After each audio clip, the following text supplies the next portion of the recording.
Hello once again. Chapter number 9 budget के साथ start कर रहे हैं आज हम। बजट होता क्या है? बजट, अगर तुम्हें ध्यान आ रहा हो, तुमने माइक्रो में भी पढ़ के रखा है। कंज्यूमर का भी बजट होता है ना, तुम्हारा भी बजट होता है। मतलब कितने खर्चे तुम करने वाले हो, तुमको कितनी रिसीट होने वाली है, इन सब का भी तुम बजट प्रिपेयर करते हो। एक फैमिली, एक इंडिविजुअल ये बजट प्रिपेयर करता है। सिमिलरली एक नेशन भी तो बजट प्रिपेयर करेगा ना, कि उसको कितने पैसे मिलने वाले हैं और कितने खर्चे होने वाले हैं। तो जब गवर्नमेंट इस पूरी चीज का अनुमान लगाती है कि यार इस साल भर में हमको कितने कितने पैसे रिसीव होंगे और हमको कहाँ कहाँ पर खर्चे करने हैं, तो इसे बोला जाता है बजट। बजट बेसिकली फरवरी में अनाउंस होता है ऑन फर्स्ट फेब को finance minister of our country budget announce करती है। एंड देन 1 अप्रैल से लेके कमिंग 1 अप्रैल, मतलब अगर मैं तुम्हें बोलूं 1 फेब 2024 को कोई बजट आता है, तो वो कौन से ड्यूरेशन के लिए आएगा? 1 अप्रैल 2024 से लेकर 31 मार्च 2025 के लिए। ओके, तो कमिंग ईयर के लिए बेटा बजट प्रिपेयर किया जाता है। तो सीधी बात है, कमिंग ईयर की चीजें एक्चुअल तो हो ही नहीं सकती ना, आपको तो अनुमान ही लगाना पड़ेगा। इसीलिए गवर्नमेंट हमेशा एस्टिमेशन करती है बजट में। Budget works on estimations. तो अगर बजट की डेफिनेशन देखी जाए, budget refers to a statement of estimated government receipts and estimated government expenditure during an accounting year। Government receipt और गवर्नमेंट एक्सपेंडिचर का एक जो एस्टिमेशन होता है, जो आप साल भर में लगाते हो, उसे बोला जाता है बजट। अब इस चैप्टर में बेटा अपने को देखना है ऑब्जेक्टिव्स ऑफ बजट, फिर अपने को देखना है कंपोनेंट्स ऑफ बजट, बजट में क्या क्या है, और एक सबसे इंपॉर्टेंट टॉपिक आई से इस चैप्टर का वो है deficit. What are deficit and what are its categories, वो देखनी है।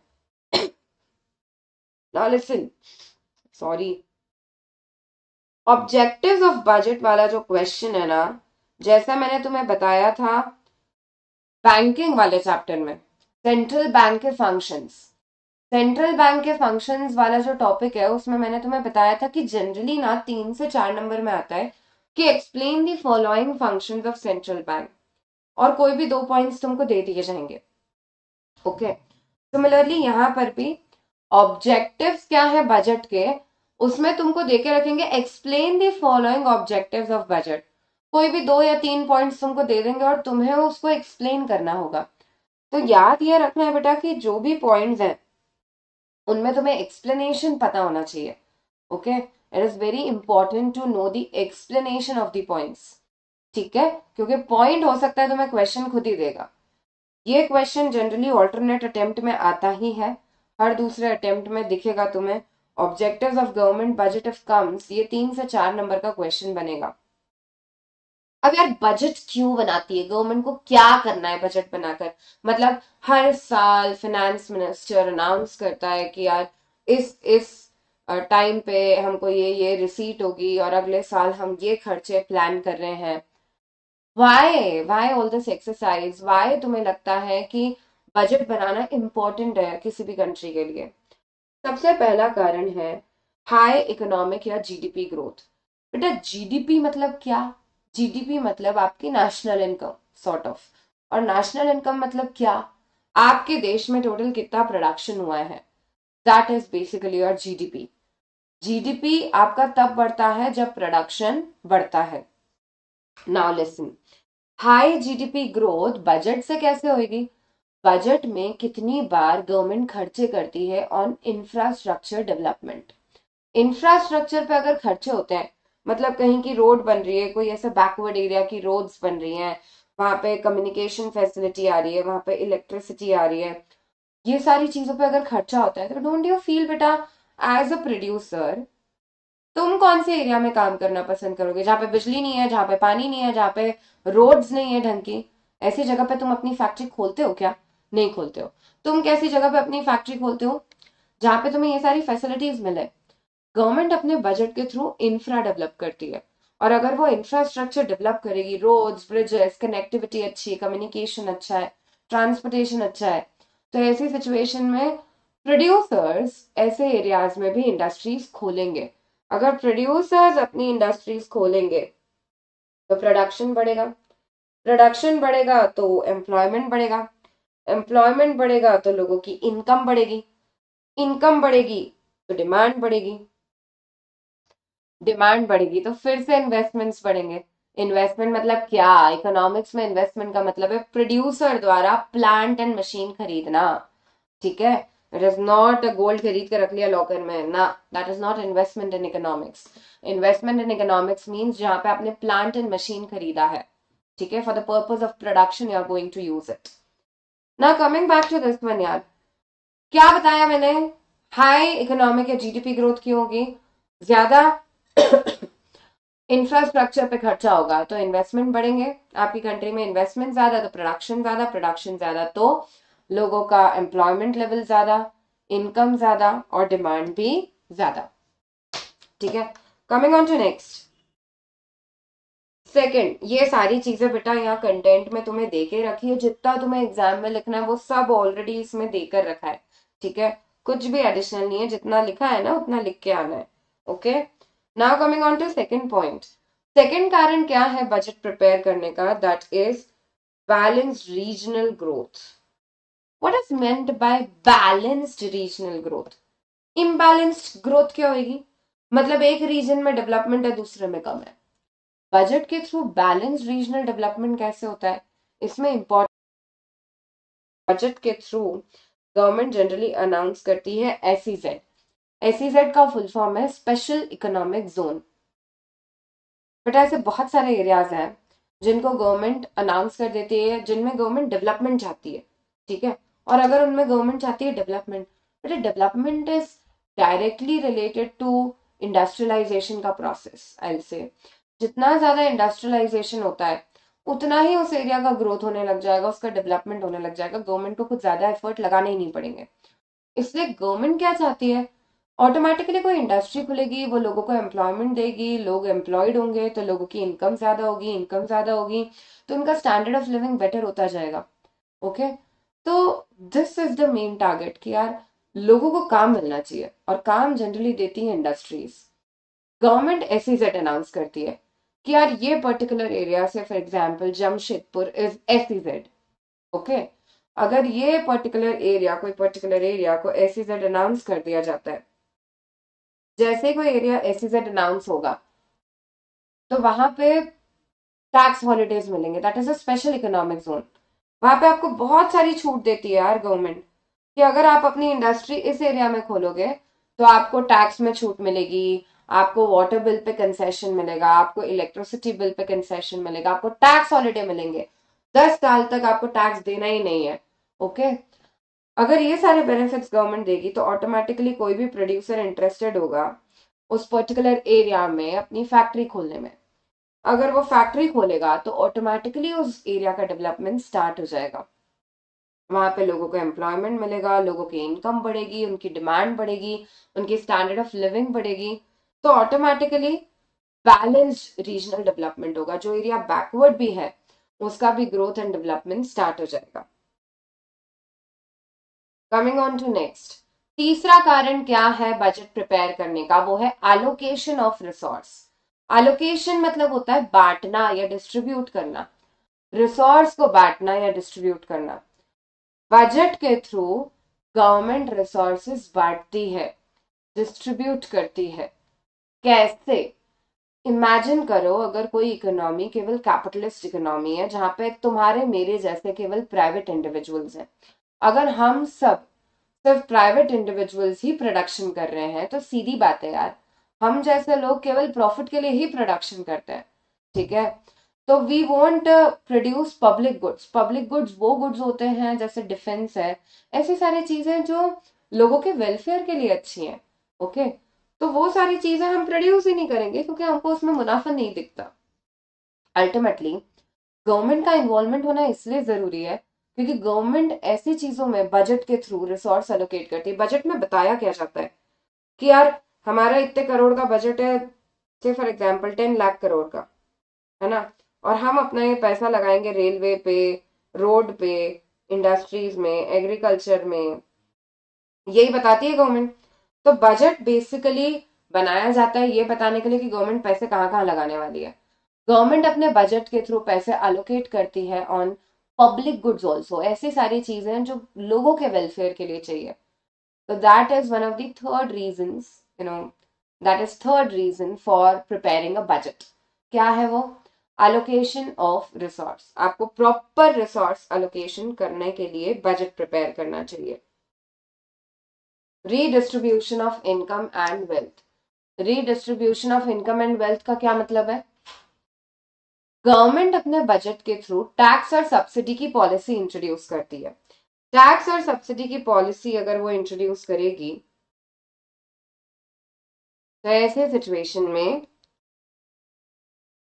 गवर्नमेंट बता पाएगी कि टैक्स किन किन से कलेक्ट करने हैं, कितने कलेक्ट करने हैं, और सब्सिडी किन्हें देनी है और कितनी देनी है। बेसिकली बच्चा, टैक्स मतलब क्या? जो लोग के पास पेइंग कैपेसिटी है, जिनका इनकम ज्यादा है, rich people of the society से आप पैसे ले रहे हो। और सब्सिडी मतलब क्या? पुअर को आप पैसे दे रहे हो। तो टैक्स और सब्सिडी की पॉलिसी के थ्रू गवर्नमेंट इनकम रीडिस्ट्रीब्यूट कर रही है, रिच से एक्स्ट्रा पैसा लेती है और पुअर्स में बांट देती है। This is what redistribution of income. Tax के थ्रू रिच पीपल से पैसे लिए जाते हैं और सब्सिडी के थ्रू पैसे वापस दे दिए जाते हैं to poors.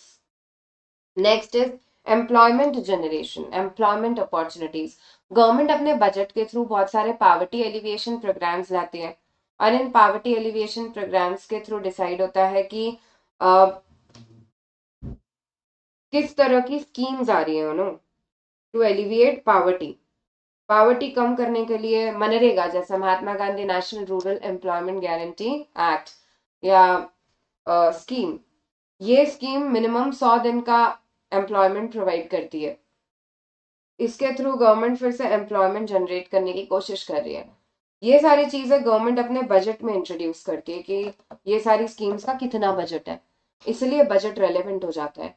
Apart from that ऐसी बहुत सारी एंटरप्राइजेस हैं यार जो गवर्नमेंट की ओनरशिप की है, और अगर वो गवर्नमेंट की ओनरशिप की है तो इन दैट केस गवर्नमेंट उसमें भी तो एम्प्लॉयमेंट जनरेट कर रही है ना।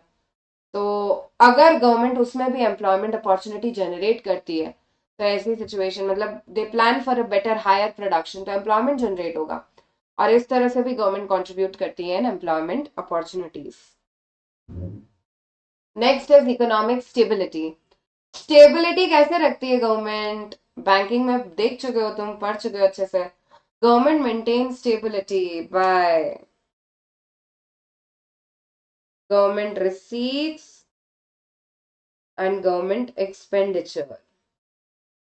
अगर आपके इकोनॉमी में इन्फ्लेशन चल रहा है, महंगाई चल रही है, महंगाई तब होती है बेटा जब डिमांड ज्यादा है, सप्लाई है कम। ओके, डिमांड ज्यादा है, सप्लाई है कम, मतलब क्या? लोगों के हाथ में ज्यादा पैसा है तो ही वो इतना डिमांड कर रहे हैं। तो जनरली इन्फ्लेशन के टाइम गवर्नमेंट कोशिश करती है लोगों के हाथ का एक्स्ट्रा पैसा लेने की। ठीक है, आरबीआई याद है मनी पॉलिसी लगाता था। ठीक है, यहाँ पे गवर्नमेंट लगाएगी fiscal policy, FISCAL, fiscal policy. Okay, fiscal policy government के खर्चे और गवर्नमेंट के रिसीट की पॉलिसी है। इन्फ्लेशन के टाइम लोगों के हाथ में ऑलरेडी ज्यादा पैसा आ रहा है, तो वो पैसा खींचने की कोशिश की जाती है। ओके, और वो पैसा खींचना है मतलब गवर्नमेंट को इन्फ्लेशन के टाइम अपने खर्चे कर देने चाहिए कम और रिसीट बढ़ा लेनी चाहिए। लोगों से ज्यादा पैसा लो और उनको दो कम। गवर्नमेंट खर्चा कर रही है मतलब गवर्नमेंट खर्चा किस पे करती है यार? हम लोगों पे करती है। गवर्नमेंट की रिसीट मतलब किससे लेगी? गवर्नमेंट हम लोगों से लेगी। Tax is a government receipt, and expenditure मतलब सब्सिडी, वेजेस, सैलरी, ये सारे हैं गवर्नमेंट के खर्चे जो गवर्नमेंट पब्लिक पे करती है। तो गवर्नमेंट को अपनी रिसीट बढ़ा लेनी चाहिए, लोगों से ज्यादा पैसा लो इन्फ्लेशन के टाइम, और डिफ्लेशन के टाइम गवर्नमेंट को अपनी रिसीट कर देनी चाहिए कम। ओके, लोगों में ज्यादा पैसा बांटना है क्योंकि गवर्नमेंट एक्सपेंडिचर बढ़ा लेना चाहिए in the time of deflation, और गवर्नमेंट एक्सपेंडिचर कम कर देना चाहिए during inflation. Last thing is managing public enterprises. Managing public enterprises का मतलब है कि गवर्नमेंट अपने बजट के थ्रू पब्लिक एंटरप्राइजेस का मैनेजमेंट भी देखती है, कितना पैसा वहां अलोकेट करना है, प्रोडक्शन कितना बढ़ाना है, ये सब भी डिसाइड होता है in budget. So there are 7 points in total. कौन कौन से देखे? हाई इकोनॉमिक ग्रोथ देखा, balance regional development, allocation of resources, redistribution of income and wealth, economic stability, employment opportunities, and managing public enterprises. Now coming on to next. अब ये वाला topic generally बहुत ज्यादा मार्क्स में नहीं आता। Generally objectives of government budget ज्यादा frequently पूछे जाते हैं। अब कंपोनेंट्स क्या हैं गवर्नमेंट बजट में, क्या क्या इंक्लूड होगा? There are basically 2 components.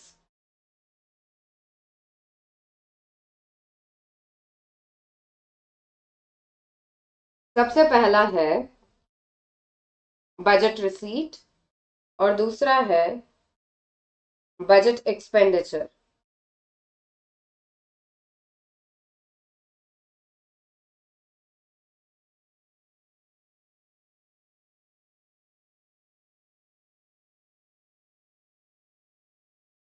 This is the first one and numbering please correct कर लो यार, इसको बी कर लो। रेवेन्यू रिसीट कैपिटल रिसीट और budget expenditure is the second component. Numbering सही कर लो please. There are 2 components of government budget: budget receipts and budget expenditure. अब बजट रिसीट भी 2 तरह की होती है, कैपिटल और रेवेन्यू, और बजट एक्सपेंडिचर भी 2 तरह का होता है, that is capital and revenue. अब बजट रिसीट्स की बात करें तो बजट रिसीट ऐसी सारी रिसीट गवर्नमेंट की, एस्टिमेटेड रिसीट ऑफ गवर्नमेंट, जिसकी वजह से ना तो असेट कम होती है और ना ही लाइबिलिटी बढ़ती है, उन्हें बोला जाएगा बजटरी रिसीट।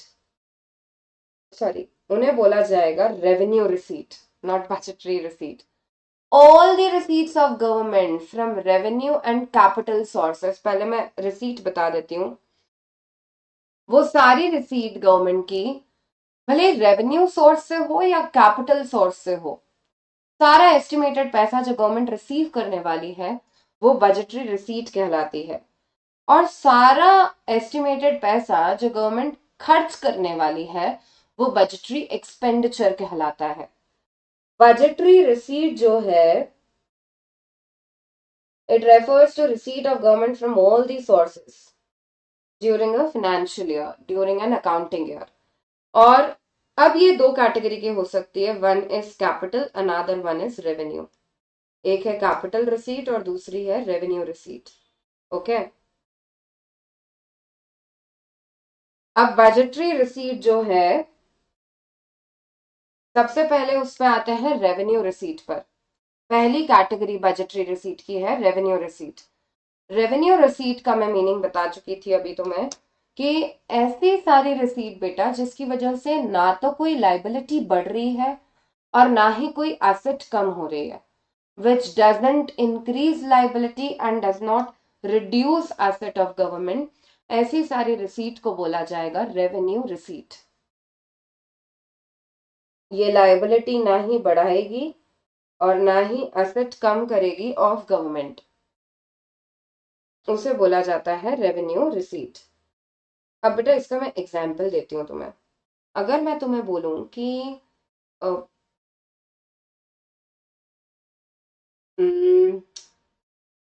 टैक्स, टैक्स किस तरह की रिसीट है? Tax is a revenue receipt. Tax revenue receipt कैसे हो गई? गवर्नमेंट अगर टैक्स लेगी तो गवर्नमेंट को कुछ तो करना पड़ेगा ना। अरे बेटा, मतलब अगर तुम 6 करोड़ का टैक्स भर रहे हो और मैं 1 भी रुपया टैक्स नहीं भर रही हूँ, तो तुम्हारे ही घर के आगे स्ट्रीट लाइट लगेगी क्या? ऐसा है क्या? नहीं ना। तुमने टैक्स भरा, इट्स अ कंपल्सरी पेमेंट जो तुमको करना पड़ेगा।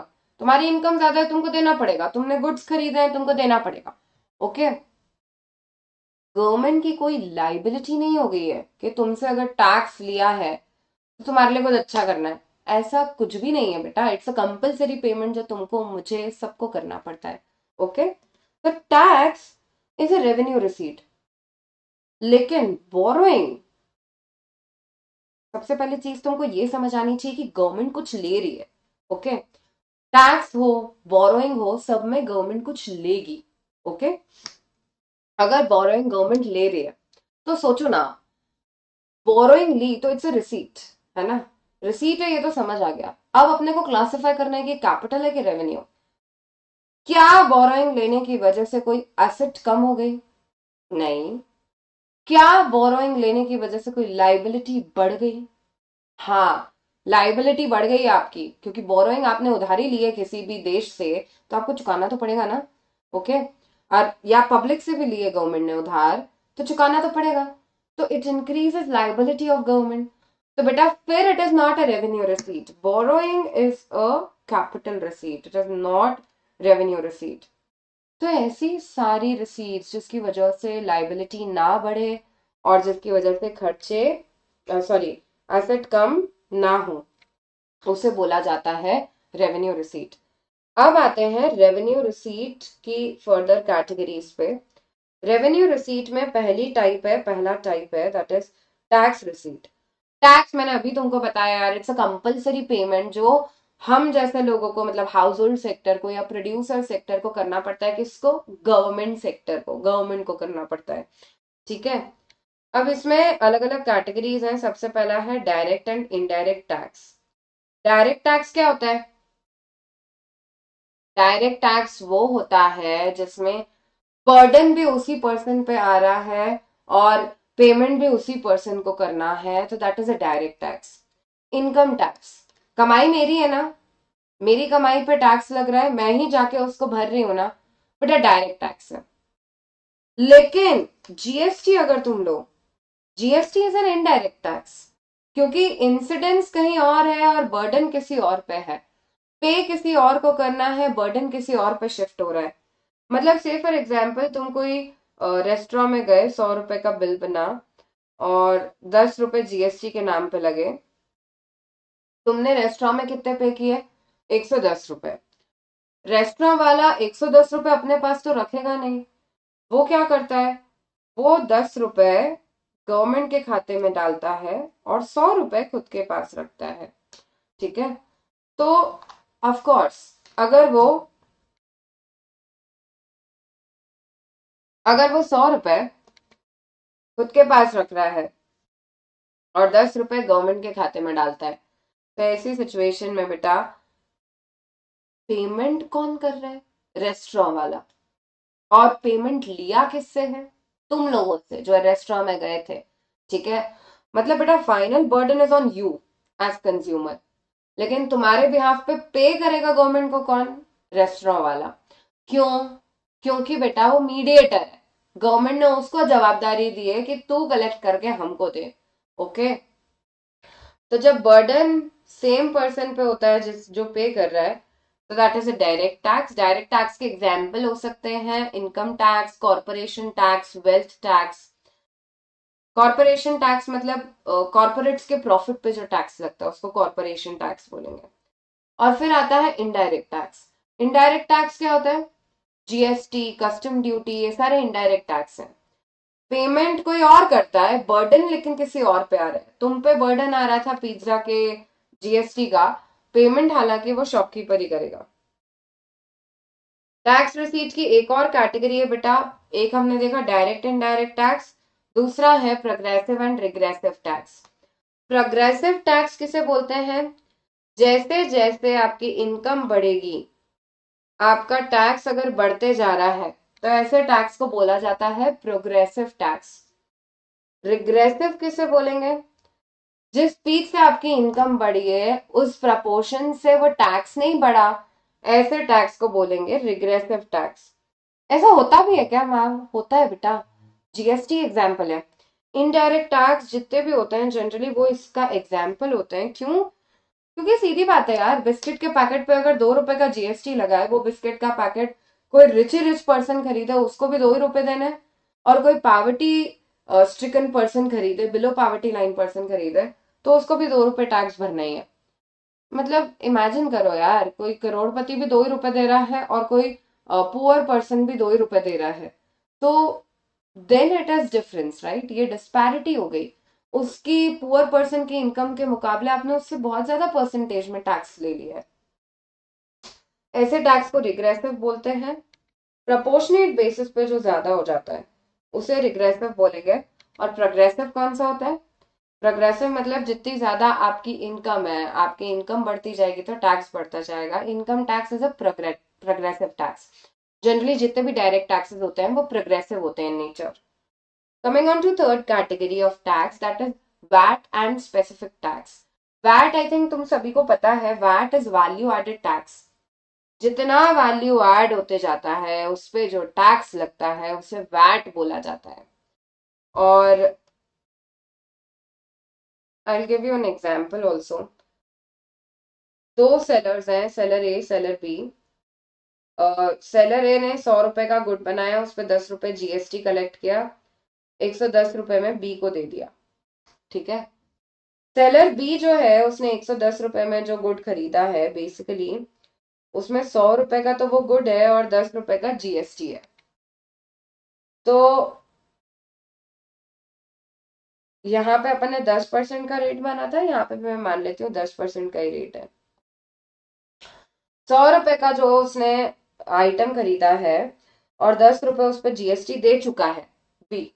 ठीक है, मतलब मैं अगर तुमको सेल करती हूँ कोई गुड, 100 रुपए का था वो और 10 रुपए जीएसटी लगा के तुमको 110 में दिया मैंने, तो अब तुम अपना अलग खाता बनाओगे कि मैं गवर्नमेंट को 10 रुपए ऑलरेडी दे चुकी हूँ या दे चुका हूँ।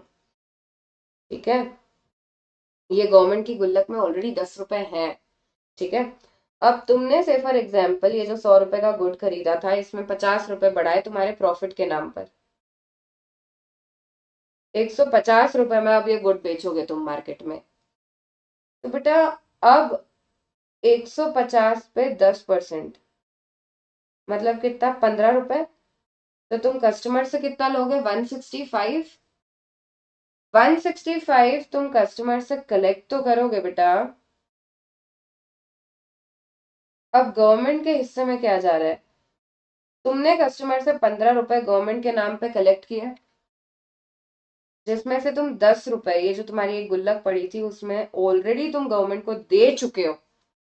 तो ये 10 हटाओ ना यार।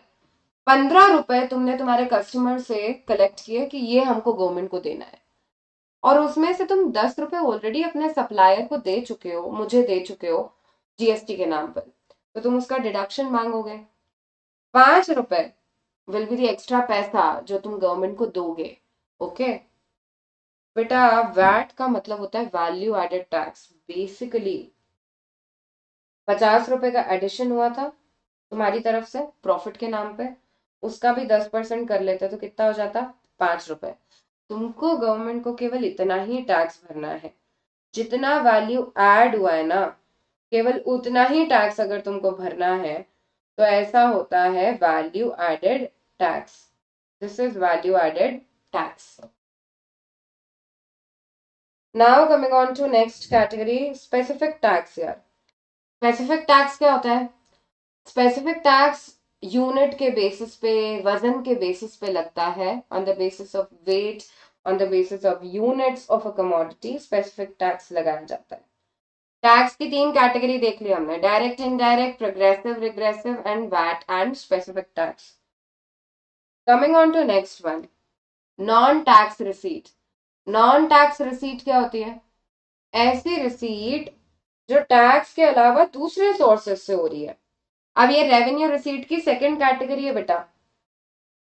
पहली कैटेगरी तो थी टैक्स रिसीट, रेवेन्यू रिसीट की कैटेगरी चल रही है, और दूसरी कैटेगरी है non tax receipt.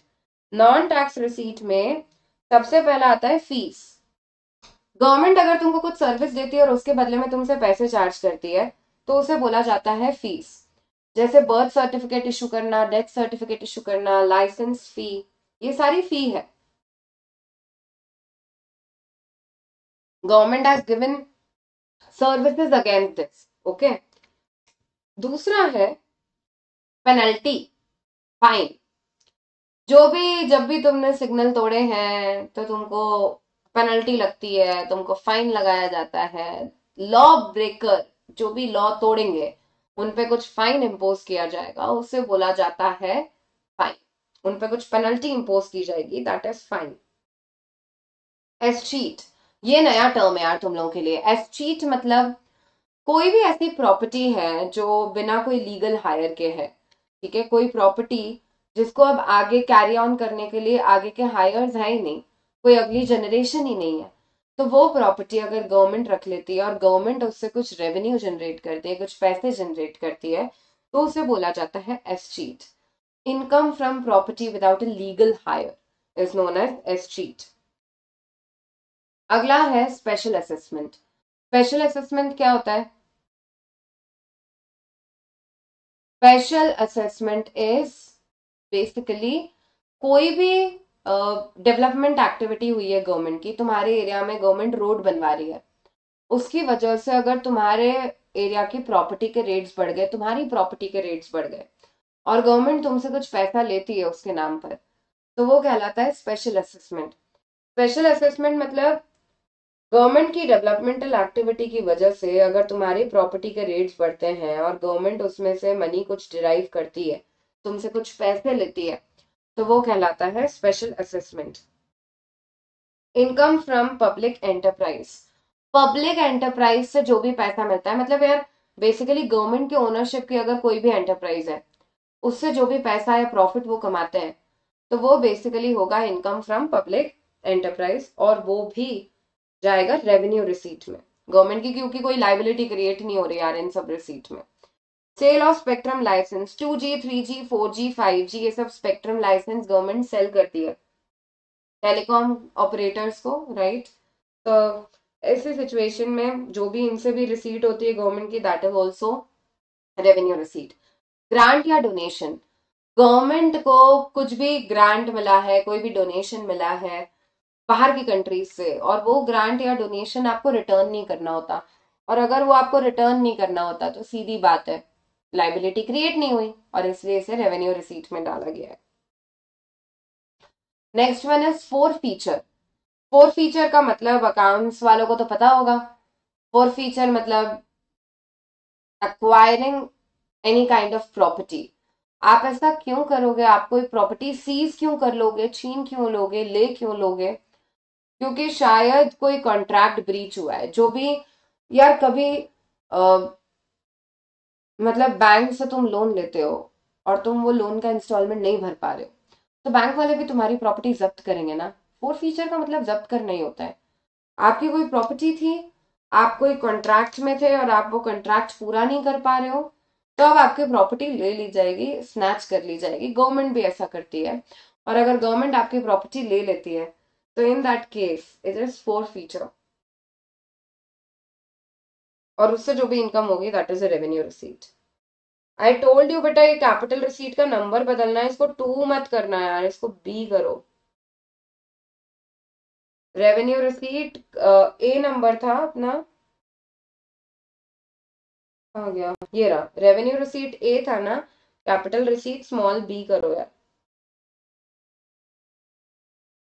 Capital receipt वो सारी रिसीट होती है जिसकी वजह से या तो लाइबिलिटी बढ़ गई है या फिर एसेट कम हो गई है गवर्नमेंट की। It results into increase in the liability और reduction in the asset of government. Now coming on to next, examples of capital receipt. Capital receipt के क्या क्या एग्जाम्पल हो सकते हैं? सबसे पहला है recovery of loan. Recovery of loan मतलब क्या? आपने कोई पैसा देके रखा था, आप अब वो रिकवर कर रहे हो। गवर्नमेंट से फॉर एग्जांपल सेंट्रल गवर्नमेंट ने स्टेट गवर्नमेंट को पैसे दिए हुए थे, ठीक है। सेंट्रल गवर्नमेंट ने जब स्टेट गवर्नमेंट को पैसे दिए थे, तो बेटा वो असेट था, सेंटर का असेट था। लोन दिया है ना बेटा, लोन लिया थोड़ा ना, लाइबिलिटी नहीं है। लोन सुन के पता नहीं तुमको लाइबिलिटी लगता है सबसे पहले। सेंट्रल गवर्नमेंट अगर स्टेट गवर्नमेंट को लोन देती है, उधार देती है, ठीक है, तो it is an asset, central government का एसेट है। अब वो लोन अगर रिकवर कर रही है, तो सीधी बात है बेटा, ये एसेट कम हो गया है, एसेट की वैल्यू कम हो गई है, and that is why it is regarded as capital receipt. दूसरा रिसीट है बोरोइंग। बोरोइंग क्या होती है? उधार लेना, किसी से भी उधार लेना। बोरोइंग जो है 3 जगह से ली जा सकती है, RBI, public, rest of the world. अगर उधार लिया जाता है फ्रॉम आरबीआई, आरबीआई से उधार लेते हैं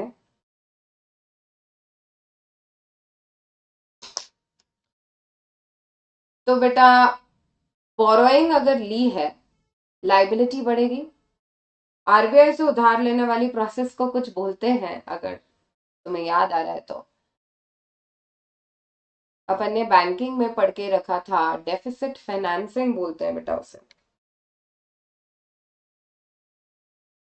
बोरोइंग ली है तो that is a capital receipt of course, और आरबीआई से अगर उधार लिया है तो उसे बोला जाएगा डेफिसिट फाइनेंसिंग। थर्ड, लाइबिलिटी बढ़ रही है तो again it's a capital receipt, I am just repeating. Third है अदर रिसीट। अदर रिसीट में इन लोगों ने मेनली एक रिसीट के बारे में बताया हुआ है, वो है डिसइन्वेस्टमेंट।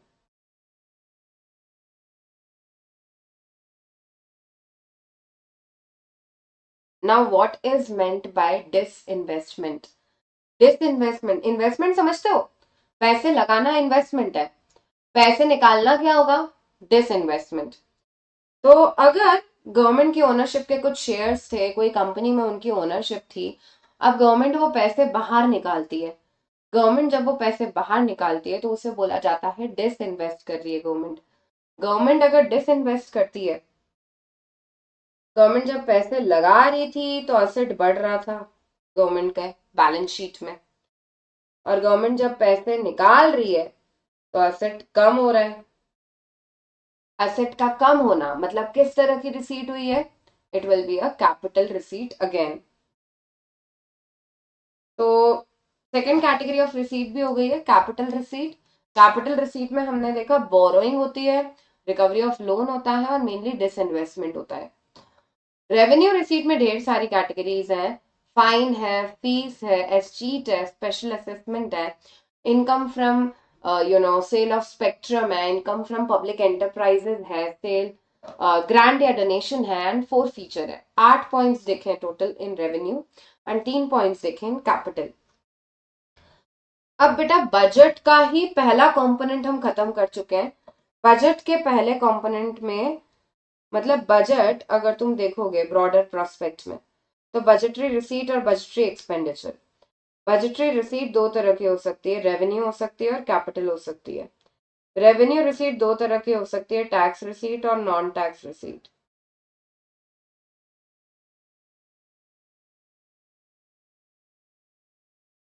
बजट एक्सपेंडिचर भी दो कैटेगरी में डिवाइड होगा बेटा, रेवेन्यू है और कैपिटल है।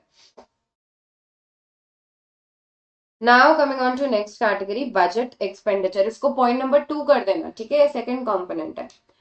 बजट एक्सपेंडिचर मतलब सारे गवर्नमेंट के एस्टिमेटेड खर्चे, रेवेन्यू हो या कैपिटल, जो एक अकाउंटिंग ईयर में वो प्लान कर रहे हैं, वो बजट एक्सपेंडिचर है। बजट एक्सपेंडिचर का पहला कैटेगरी है रेवेन्यू एक्सपेंडिचर।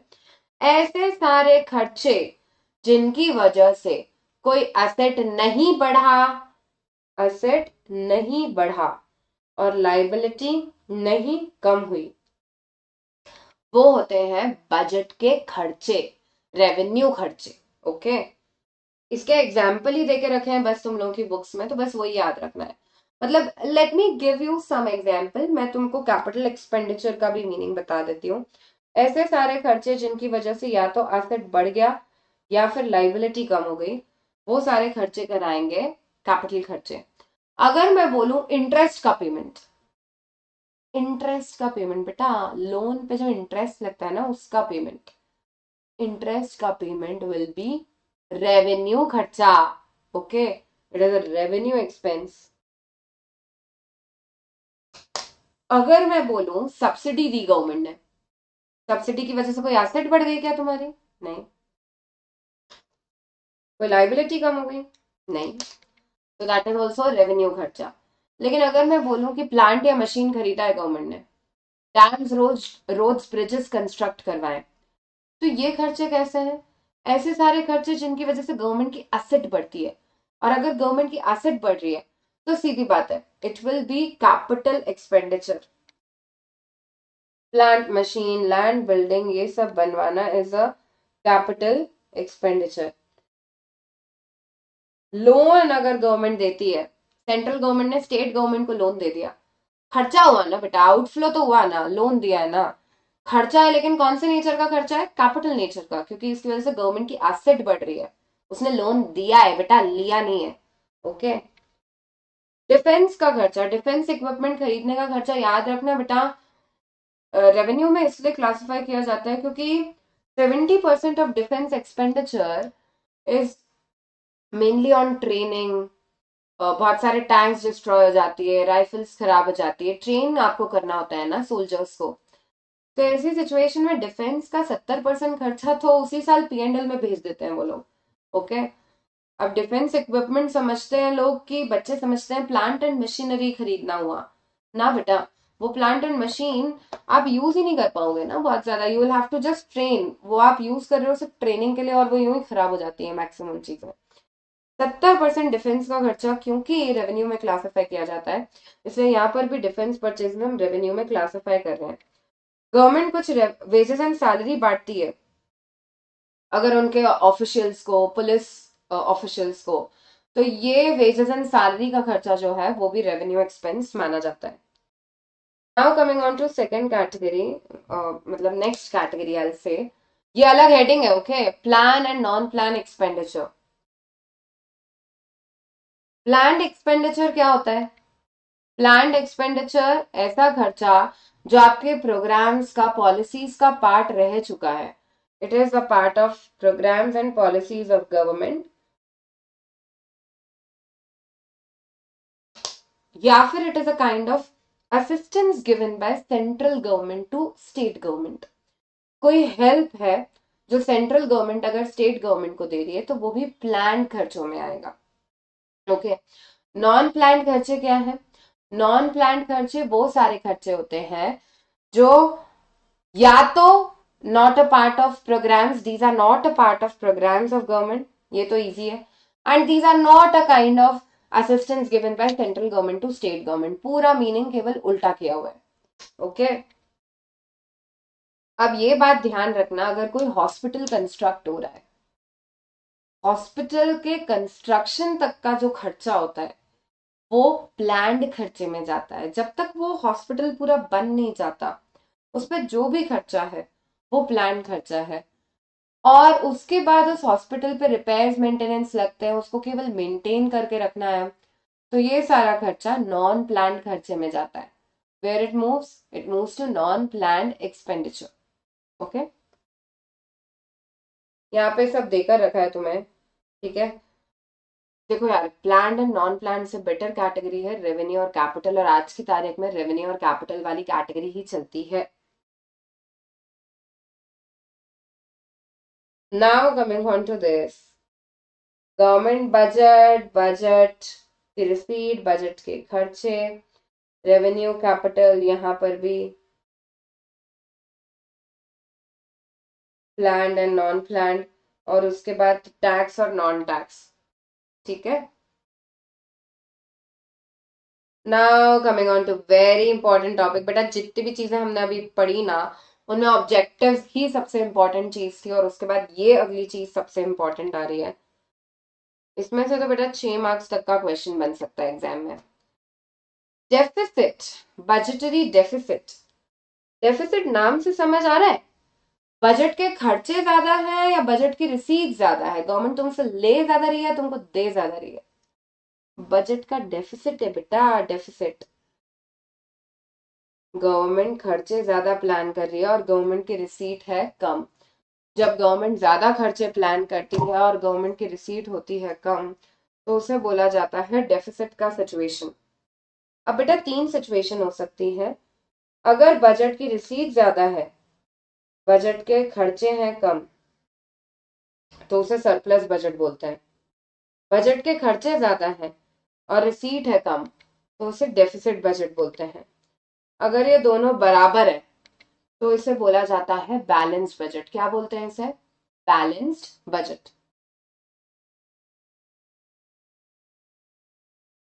अब बेटा सबसे पहली कैटेगरी के साथ स्टार्ट करते हैं। अपने को सरप्लस बजट या बैलेंस बजट नहीं देखना है, इनके तो सिर्फ मीनिंग है तुम्हारे सिलेबस में। अपने को मेनली बजट डेफिसिट की कैटेगरी देखनी है, टाइप्स ऑफ बजट डेफिसिट। उसमें सबसे पहला कैटेगरी आता है रेवेन्यू डेफिसिट। नाम से समझ आ रहा है क्या बता रहे हैं लोग? रेवेन्यू डेफिसिट मतलब ऐसी सिचुएशन जहां पर रेवेन्यू खर्चे ज्यादा है और रेवेन्यू रिसीट है कम। अरे यार बेटा, अब तुमने एक्सपेंडिचर और रिसीट दोनों ही देख लिए है ना? तो ऐसी सिचुएशन जहां पे रेवेन्यू खर्चे ज्यादा है और रेवेन्यू रिसीट है कम, वो कहलाता है रेवेन्यू डेफिसिट। फॉर्मूला होगा, रेवेन्यू एक्सपेंडिचर में से माइनस किया जाएगा रेवेन्यू रिसीट को, R E minus R R. अब रेवेन्यू डेफिसिट है बेटा, मतलब इमेजिन करो सिचुएशन, गवर्नमेंट 10,000 करोड़ का रेवेन्यू खर्चा प्लान कर चुकी है और गवर्नमेंट तुम लोगों से लेगी टैक्स के नाम पे केवल 7,000 करोड़। 3,000 करोड़ का शॉर्टफॉल है। अब खर्चा प्लान किया है तो खर्चा करने के लिए पैसा तो चाहिए ना हाथ में। अब वो पैसा कहाँ से आएगा? अब ये जो डेफिसिट है 3,000 करोड़ का, इसको कहीं ना कहीं से तो अरेंज करना ही पड़ेगा। अब इसके लिए एक तरीका तो ये है कि टैक्स बढ़ा दो यार, कलेक्शन बढ़ा दो लोगों से। अब जब तुमको टैक्स ही बढ़ाना था और सब्सिडी कम करनी थी, तो फिर डेफिसिट बनाया ही क्यों? डेफिसिट बजट की जरूरत ही नहीं थी, तुम बैलेंस बजट बना लेते, राइट? तो ये अप्रोच लगाने से तो यार लोगों का वेलफेयर इफेक्ट हो रहा है, इसलिए ये वाली अप्रोच इतनी अच्छी नहीं मानी जाएगी। और क्या तरीका है? ये जो डेफिसिट है इसको मीट आउट करने का एक और तरीका है बोरोइंग, पैसे उधार लेना। बोरोइंग जितनी ज्यादा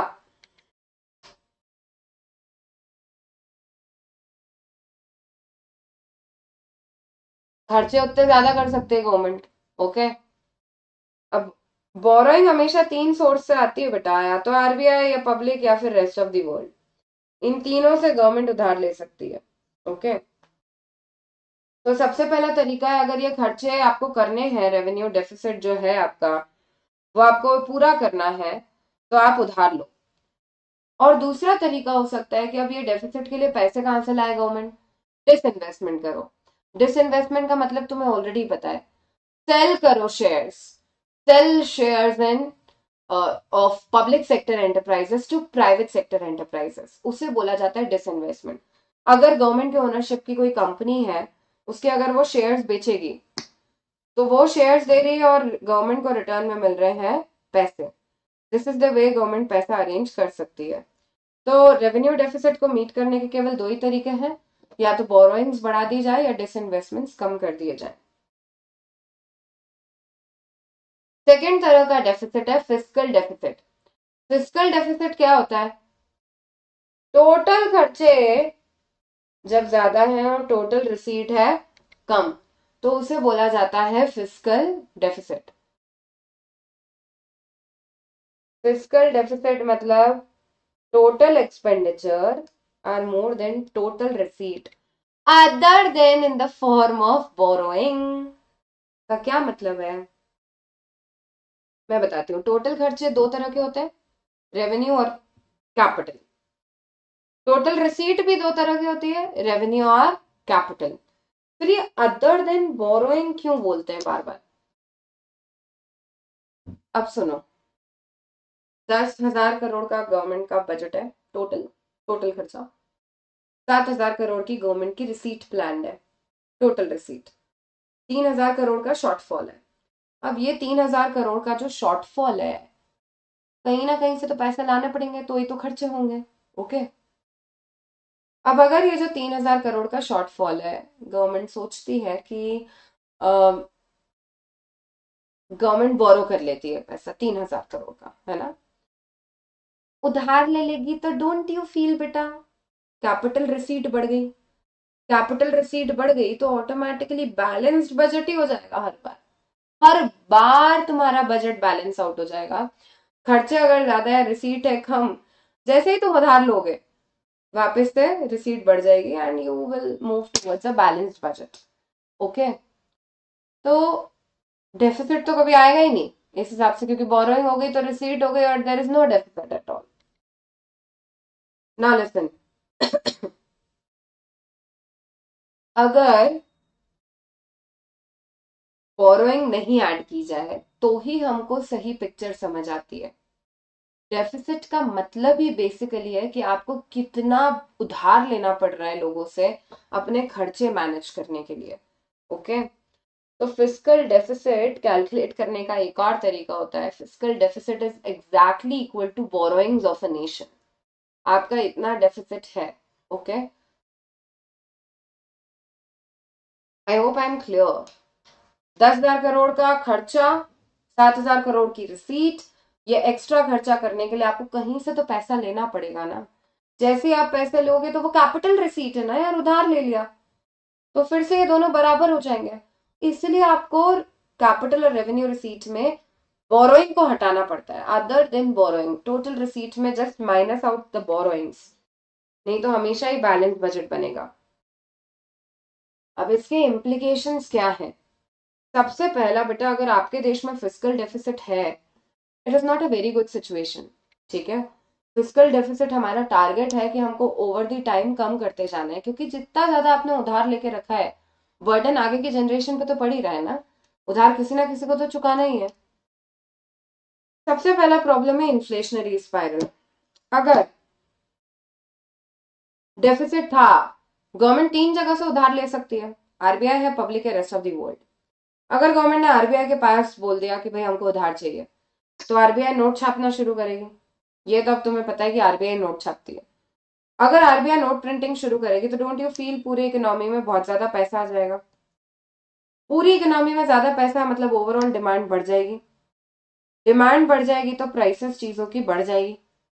डिमांड ज्यादा है, सप्लाई है कम, प्राइसेस चीजों की बढ़ जाएगी। मतलब एज एन एम्प्लॉयड पर्सन अगर मेरे को हर चीज खरीदने में ज्यादा रुपए देने पड़ रहे हैं, तो मैं भी मेरे बॉस से बोलूंगी कि यार मेरे को वेजेस ज्यादा चाहिए, मेरे को सैलरी वेजेस बढ़ाओ मेरी। ओके, अगर वेजेस बढ़ेंगी तो वो जो प्रोड्यूसर है क्या वो अपने जेब से पैसे देगा? नहीं, वो अपने जेब से पैसे नहीं दे रहा है, तो सीधी बात है वो किस पे बर्डन डालेगा? कस्टमर पे। एज कस्टमर फिर तुम समझ रहे हो, प्राइस फिर बढ़ेगी, प्राइस और बढ़ गई, प्राइस बढ़ेगी तो वेजेस बढ़ रही है, वेजेस बढ़ रही है तो प्राइस बढ़ रही है। We have entered a spiral. The spiral is known as wage price spiral. Higher wages, higher prices, higher prices, higher wages. Okay? बेटा मेट्रो में ऐसा ही होता है, ज्यादा इनकम ज्यादा खर्चे, वहां पे खर्चे भी ज्यादा है, कॉस्ट ऑफ लिविंग भी ज्यादा है। नॉन मेट्रो में कम इनकम है तो खर्चे भी कम है। ओके, क्योंकि कहीं भी किसी भी जगह पर ये वेज प्राइस स्पाइरल ऑपरेट करने ही लग जाएगा। आपको इनकम ज्यादा मिल रही है, आपको मतलब वेजेस ज्यादा मिल रहे हैं, तो सीधी बात है आपको प्राइस भी ज्यादा पे करनी पड़ेगी गुड्स एंड सर्विसेज की, and you enter into that vicious spiral. Okay, दूसरा है नेशनल डेट यार। अगर गवर्नमेंट सोचती है कि रेस्ट ऑफ द वर्ल्ड से पैसे उधार ले लिए जाए, अगर दूसरे देशों से उधार लिया है तो कभी ना कभी तो चुकाना पड़ेगा, तो आपकी फ्यूचर जनरेशन को एक पिछड़ी हुई इकोनॉमी मिली है जो बहुत ज्यादा डेट में है। This is the second problem of fiscal deficit.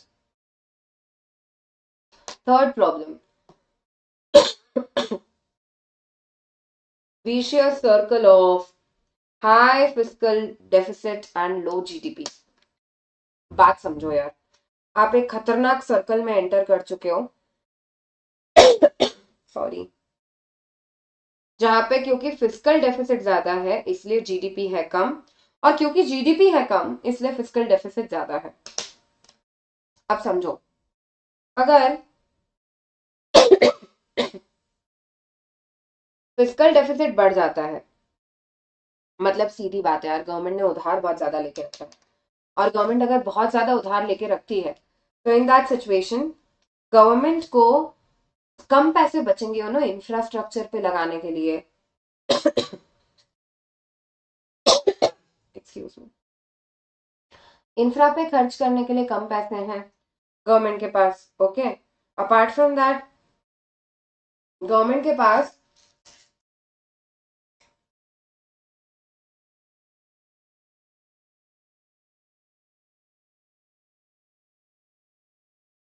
Investment करने का पैसा भी हो जाएगा कम, इन्वेस्टमेंट भी कम कर पाएगी गवर्नमेंट। प्रोड्यूसर्स, इंफ्रा डेवलप ही नहीं होगा तो ओवरऑल प्रोड्यूसर्स भी इन्वेस्टमेंट कम करेंगे। दूसरी चीजों के लिए गवर्नमेंट के पास पैसे कम बच रहे हैं। अगर इंफ्रा डेवलप नहीं होगा, इन्वेस्टमेंट्स नहीं होंगे, तो लोगों की इनकम बढ़ेगी कैसे? अगर लोगों की इनकम नहीं बढ़ पा रही है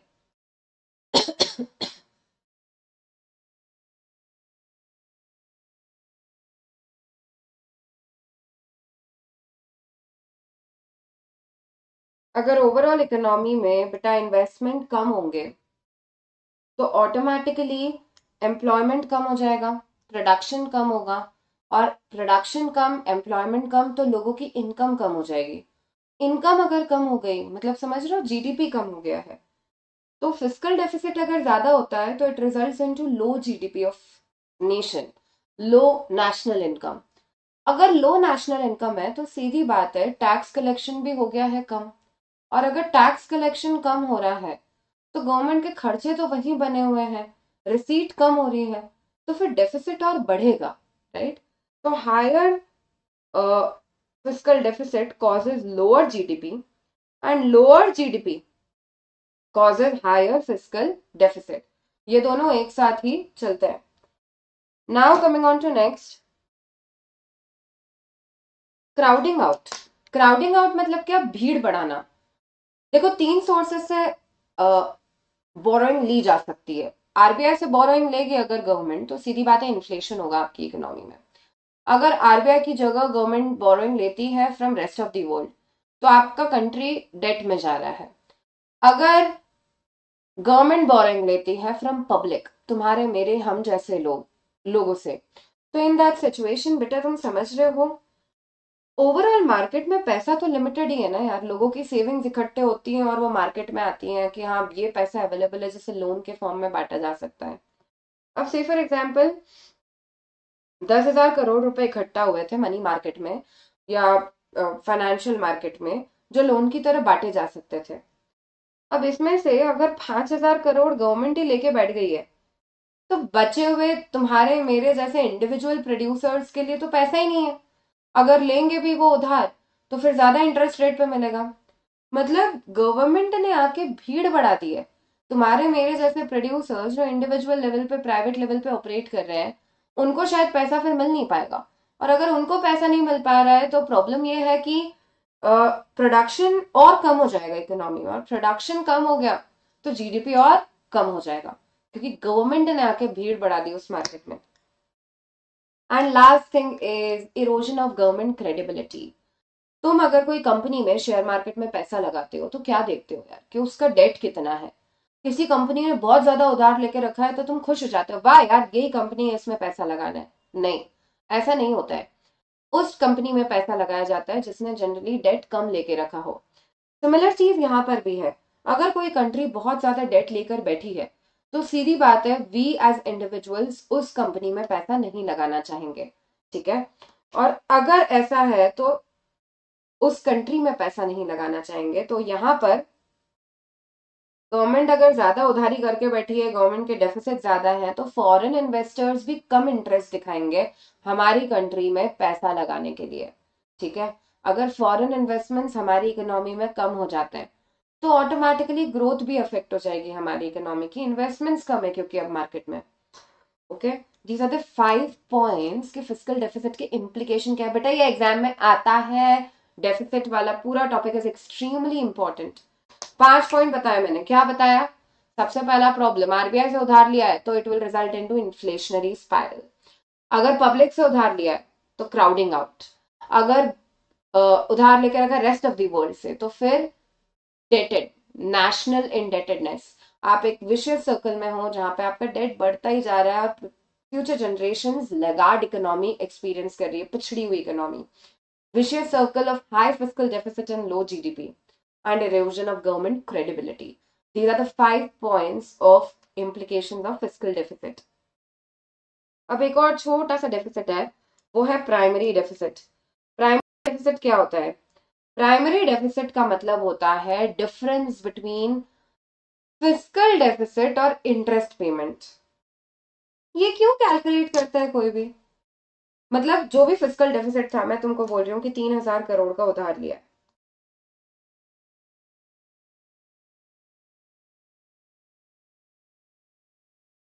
उसमें से फॉर एग्जाम्पल 500 करोड़ तो इंटरेस्ट के नाम पे थे, इंटरेस्ट भी लेके रखा था, इंटरेस्ट को चुकाने के लिए 500 करोड़ लिया। तो बेसिकली बेटा यार, करंट ईयर की बोरोइंग तो केवल 2,500 करोड़ है ना, 2,500 करोड़। ये होता है प्राइमरी डेफिसिट।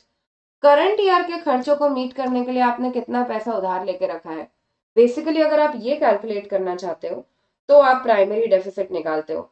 बेटा प्राइमरी डेफिसिट के अगर इम्प्लीकेशन पूछते हैं एग्जाम में, तो इसके सेम इम्प्लीकेशन है जैसे तुमने फिजिकल डेफिसिट के पढ़े।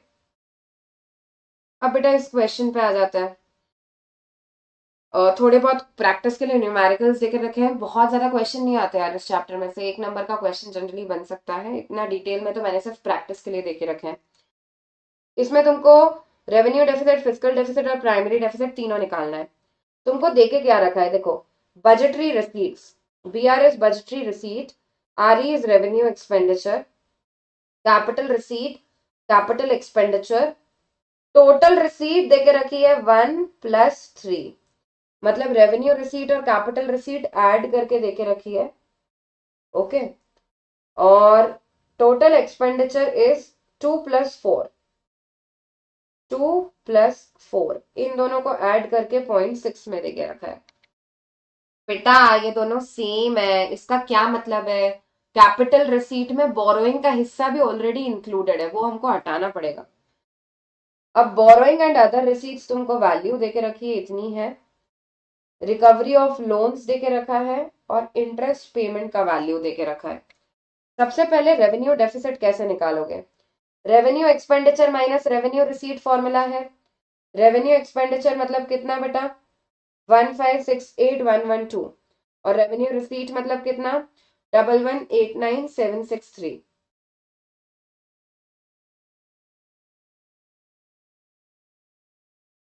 ओके, तो नेट आ रहा है 378,349।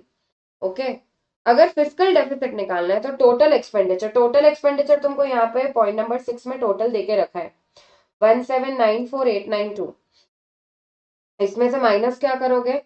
Total receipt other than borrowing, तो 1794892 में से क्या माइनस कर दो? 531,111। ओके, तो जब ये माइनस होंगे तो ये दोनों तो कैंसिल ही हो गए। ओके, माइनस माइनस प्लस 531,111 बचा है। ठीक है,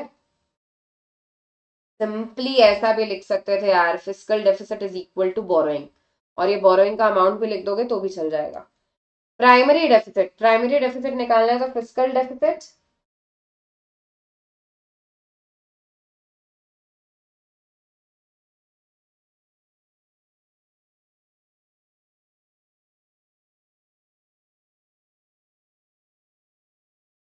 एक मिनट बेटा, इसमें है ना ये 777 कर लो, ये प्रिंटिंग एरर है।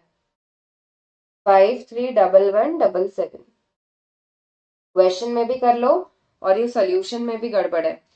वो 531111 किया हुआ है, और 531177 कर लो उसे। ठीक है, प्राइमरी डेफिसिट कैसे निकलेगा? 531177 माइनस इंटरेस्ट, इंटरेस्ट कितना है? 427,011, ये माइनस करने पे अपने को क्या वैल्यू मिल रही है? 104,166। तो ये है बेटा तीनों वैल्यूज जिस तरह से कैलकुलेट हुई है। अगले क्वेश्चन में भी अपने को सेम चीज निकालनी है। सबसे पहले निकालते हैं रेवेन्यू डेफिसिट। रेवेन्यू डेफिसिट कैसे निकलता है? Revenue expenditure minus revenue receipt, that is revenue expense कितना है? 22,250 माइनस रेवेन्यू रिसीट कितनी है? 17,750। इन दोनों को माइनस किया तो अपने को मिला 4,500 का रेवेन्यू डेफिसिट। फिर फिजिकल डेफिसिट निकालना है तो total expenditure revenue plus capital expenditure, इन दोनों को ऐड करेंगे, minus revenue plus capital receipt net of borrowing, इनको इनमें से माइनस कर देंगे, राइट, इन दोनों को ऐड करके। या सिंपलिस्टिक तरीका हो सकता है fiscal deficit is equal to borrowing 12,500। In fact तुम ये कैलकुलेशन भी करोगे तो सेम ही आंसर आएगा। 22,250 प्लस 28,000 दैट गिव्स यू 50,250, और इन दोनों को ऐड करने पे आपको मिलता है 37,750। 50,250 minus 37,750, that gives us 9 minus 7, 2, 4 minus 3 is 1, 12,500। तो तुम ये ऐसे भी कैलकुलेशन करके भी लिख सकते हो बेटा, revenue plus capital expenditure minus revenue plus capital receipt, net of borrowing उन्होंने देके ही रखा है इन द क्वेश्चन, ठीक है। और लास्ट है primary deficit. Primary deficit is fiscal deficit 12,500 minus interest 5,000, so that gives you 7,500। अगले क्वेश्चन पर आ जाते हैं। Question number 3 is calculation of primary deficit. This very easy. Fiscal deficit minus interest payment 11,600 minus 1,600, that gives you 10,000 as your primary deficit. Question number 4 पे आ जाओ। Find the borrowing by government if payment of interest is estimated to be rupees 15,000, interest 15,000 का है, which is 25% of primary deficit. ये जो interest है ना, ये 25% है प्राइमरी डेफिसिट का। तो प्राइमरी डेफिसिट कितना हो जाएगा, 15,000 डिवाइडेड बाय 25%। मतलब if I make the equation, interest equals to 25% of primary deficit. 15,000 is equal to 25% of primary deficit, right? तो ये 100 यहाँ इंटू हो गया, 25 डिनोमिनेटर में चला गया, तो दैट गिव्स यू 15,000 इंटू 4, तो 60,000 इज योर प्राइमरी डेफिसिट। यहाँ पर भी कैलकुलेशन किया हुआ है, ठीक है। और अपने को निकालना क्या है, we need to calculate fiscal deficit. Borrowing निकालनी है बेटा, मतलब फिस्कल डेफिसिट निकालना है। फिस्कल डेफिसिट क्या हो जाएगा, प्राइमरी डेफिसिट का फॉर्मूला है fiscal deficit minus interest payment. तो प्राइमरी डेफिसिट में इंटरेस्ट अगर ऐड कर देते हैं तो फिस्कल डेफिसिट मिल जाता है। 60,000 प्लस 15,000 यानी 75,000 इज आवर फिस्कल डेफिसिट। अगला question, last one for this chapter, question number 5। ये कह रहा है revenue deficit is estimated to be 20,000 crore, borrowings are estimated to be 15,000 crore, RD 25,000 है, सॉरी 20,000 है, और बोरोइंग है 15,000 की। If expenditure on interest payment is estimated to be 50% of RD, then find primary deficit and fiscal deficit.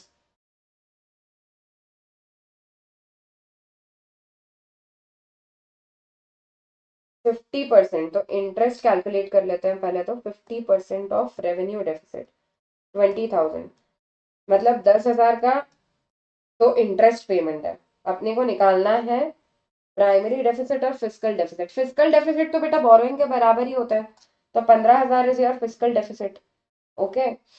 और primary deficit is fiscal deficit minus interest payment, 15,000 minus 10,000 जो अभी तुमने calculate किया, तो दैट गिव्स यू 5,000। बेटा इसके questions generally कम आते हैं। और लेट मी जस्ट क्लैरिफाई, इस चैप्टर में जो दो इंपॉर्टेंट टॉपिक्स हैं वो है बजटरी डेफिसिट्स और दूसरा चीज है objectives of government budget, okay. Apart from that if you see, अगर ये न्यूमेरिकल आता भी है ना, ये तो अपने बहुत डिटेल में कर लिया, एक नंबर से ज्यादा का न्यूमेरिकल नहीं बैठता है जनरली फ्रॉम दिस चैप्टर। वो तुमसे या तो पूछते हैं फिस्कल डेफिसिट और इंटरेस्ट पेमेंट का वैल्यू देके रखा गया रखेंगे एंड दे लास्ट की प्राइमरी डेफिसिट की वैल्यू निकालो, या फिर प्राइमरी डेफिसिट देके रखेंगे दे लास्ट की फिस्कल डेफिसिट निकालो। एकदम बेसिक क्वेश्चन आता है, एक नंबर का क्वेश्चन आता है, ठीक है। इसके साथ ये चैप्टर होता है खत्म। In next lecture will continue with the next chapter.